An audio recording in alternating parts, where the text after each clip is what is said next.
Hello viewers, আসসালামু আলাইকুম। Tanvir's entertainment থেকে জানাই আপনাদেরকে স্বাগতম ও শুভেচ্ছা। ভিউয়ার্স, এখন কোরবানির ঈদ। কোরবানির মাংস খেতে খেতে নিশ্চয়ই সবাই বাসায় আমরা সবাই বোর হয়ে গেছে, আর মাংস খেতে ইচ্ছা করতেছে না। তাই আজকে সকালবেলা ছাদে চলে আসলাম, ভাবলাম ছাদ থেকে যদি কোনো শাকসবজি নিয়ে রান্না করা যায় তাহলে হয়তো ভালো লাগবে। আসুন আপনাদের সাথে শেয়ার করি। এই যে আমার একটা পুঁইশাক গাছ, আজকে এই পুঁইশাক গাছ থেকে কিছু পুঁইশাক পাতা নিব। দেখেন, পুঁইশাক গাছটা আমি লাগিয়েছি বেশি দিন হয়নি, 15-20 দিন হবে। এর মধ্যে থেকে কিন্তু আমি কয়েকবার খেয়েছি, তখন আপনাদের কাছে শেয়ার করতে পারিনি, সুযোগ ছিল না। আজকে আপনাদের কাছে শেয়ার করলাম।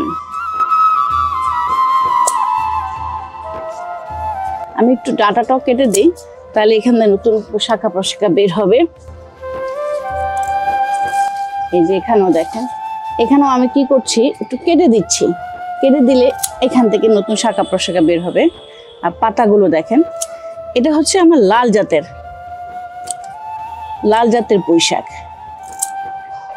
আচ্ছা, এখন দেখি, এখান থেকেও আমি কেটে দিয়েছিলাম, নতুন নতুন কুশি বের হয়েছে। আমি আবারও আগাগুলো কেটে দিচ্ছি, আবারও নতুন নতুন করে বের হবে। এখানে গোড়ায় 2-1টা পাতা আছে, আমি নিয়ে নিই, পাতাগুলো নষ্ট হয়ে যাবে। এই যে দেখেন, আমরা বাজারে যে শাকগুলো পাই সবসময় কিন্তু এত তাজা পাই না, আর এখানে কিন্তু একদম বিষমুক্ত, ফরমালিন মুক্ত। আমার গাছের গোড়া আমি বিষ ফেলে দিয়েছিলাম, আর এইগুলো আমার হয়েছে। এটা হচ্ছে লাল জাতের। এবার আমি আপনাদেরকে আমার আরেক জাতের পুঁইশাক আছে, সেগুলো একটু শেয়ার করি। দেখেন কি অপরূপ সুন্দর, যে এক একটা পাতা দেখেন কতটুকু হবে। এক একটা পাতা দেখি, এক একটা পাতা তো আমার 1 হাত থেকে বড় হয়ে গেছে। এই পাতাগুলো কি সুন্দর পাতা। এটা আমরা আজকে চিংড়ি মাছ দিয়ে খাবো। পাতাগুলো দেখেন, আমি কয়েকটা পাতা নিলেই কিন্তু আমার সংসারে চলে যাচ্ছে। আমরা অল্প কিছু মানুষ, এই কয়েকটা পাতাই আমার সংসারের জন্য যথেষ্ট। আমি সব করলাম না, দেখেন এই কয়েকটা পাতা ছিঁড়ে নিলাম, বড় বড় পাতাগুলো। এই যে দেখেন, মাশাআল্লাহ। এই পাতাটা দেখেছেন?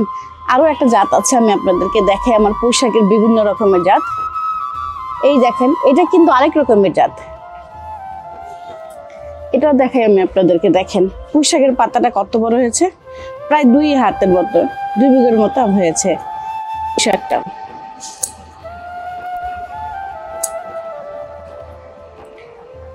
দেখেন, শুধুমাত্র কয়টা পাতা দিয়েই আমি কিন্তু আমার সংসার চাহিদাটা পূরণ করে ফেলতেছি। এই যে দেখেন, কয়েকটা পাতা মাত্র। এই যে দেখেন, এটাও আরেক জাতের পুঁইশাক।